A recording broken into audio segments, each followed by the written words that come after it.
मोदी सरकार भ्रष्टाचार से ज्यादा नफरत नहीं। मोदी कश्मीर के बारे में कुछ भी नहीं जानते, राज्य का दर्जा लौटाना चाहिए। उन्होंने कहा कि पीएम मस्त हैं, बाकी भाड़ में जाए, जिसमें 400 से ज्यादा हमारे सैनिक शहीद हुए थे। गृह मंत्रालय की बहुत बड़ी गलती थी।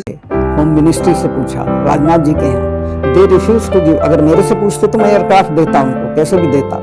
5 एयरक्राफ्ट की जरूरत थी सिर्फ। होम मिनिस्ट्री से इजाजत मांगी एयरक्राफ्ट के लिए and home ministry refuse to give. Yes, and I told it to the prime minister same evening. स्वागत है आप सभी का एक और एपिसोड में। मैं सईद खान और आप देख रहे हैं हकीकत इंडियन टीवी। दोस्तों, कई राज्यों के राज्यपाल रहे सत्यपाल मलिक ने एक राजनीति में नया भूचाल खड़ा कर दिया है। खासकर कांग्रेस को मोदी सरकार को घेरने का एक मुद्दा मिल गया है। सत्यपाल मलिक जब पद पे थे तब भी उन्होंने बागेश्वर कई बार अपनाए थे, लेकिन अब रिटायरमेंट होने के बाद उन्होंने सीधा सीधा मोदी सरकार पे हमला बोला है। उन्होंने पीएम मोदी को जम्मू कश्मीर के मामले में अज्ञानी बताया है। और सत्यपाल मलिक ने नरेंद्र मोदी पर भ्रष्टाचार से समझौता करने का भी आरोप लगाया है। जब वो गोवा के राज्यपाल थे तब उन्होंने कहा था कि मोदी सरकार भ्रष्टाचार से ज्यादा नफरत नहीं करती। उन्हें मेघालय का राज्यपाल बना दिया गया था।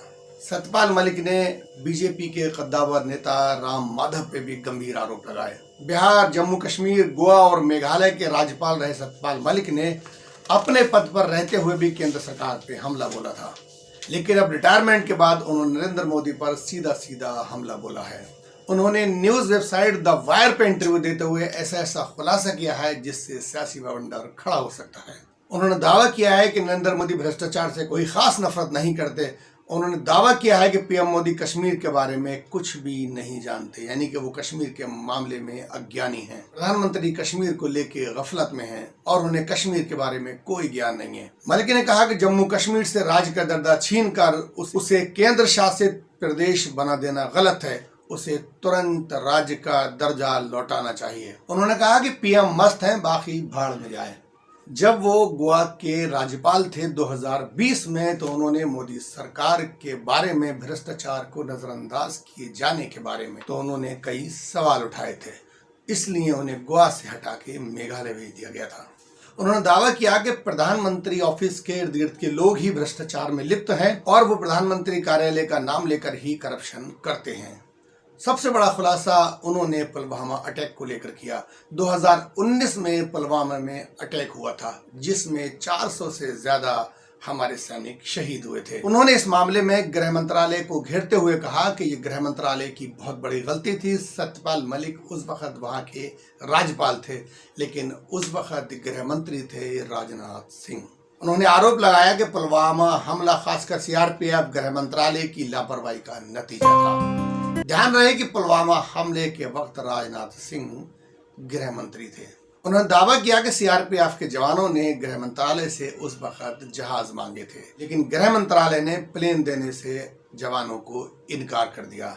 इसी वजह से उन्हें बाई रोड जाना पड़ा। जब गृह मंत्रालय ने जहाज देने से इनकार कर दिया तो सीआरपीएफ के जवानों को बाई रोड भेजा गया, जिस रूट की पहले से पड़ताल नहीं की गई थी। पुलवामा हमले के तुरंत बाद मोदी जी ने राज्यपाल जी को यानी कि सत्यपाल मलिक को फोन किया और इस मामले पे किसी से बात न करने की हिदायत दी।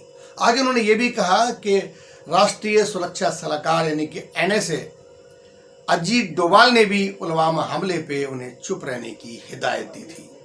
इसका मकसद चुनाव में सरकार को और बीजेपी को फायदा पहुंचाना था और सारा ठीकरा पाकिस्तान पे फोड़ना था। 300 किलो RDX की गाड़ी पाकिस्तान से आई थी और 10 से 15 दिन से आसपास के गांवों में घूम रही थी और किसी को पता ही नहीं चला। ये खुफिया विभाग की बहुत बड़ी नाकामी थी। उन्होंने आगे बीजेपी नेता राम माधव पे इल्जाम लगाते हुए कहा कि वो रिलायंस इंश्योरेंस कंपनी और एक पवन परियोजना की स्कीम लेकर मेरे पास आए थे और इसकी मंजूरी चाहते थे, लेकिन मैंने साफ इनकार कर दिया। उन्होंने कहा कि मैं गलत काम नहीं करता। राम माधव ने इस मामले को झूठा बताते हुए सत्यपाल मलिक पे मानहानि का दावा करने को कहा। ये प्रेसिडेंट मुर्मू की बात कर रहे हैं। उनकी appointment list gets cleared by the PMO। Yes. She can't meet anyone she wants. Yes. So she's a puppet of the Prime Minister. लेकिन राजनीति इस देश की गर्मा गई है और कांग्रेस ने बीजेपी सरकार को घेरना शुरू कर दिया है। ऐसे वीडियो में इतना ही। इस वीडियो को लाइक करें, दूसरों में शेयर करें। बहुत बहुत शुक्रिया।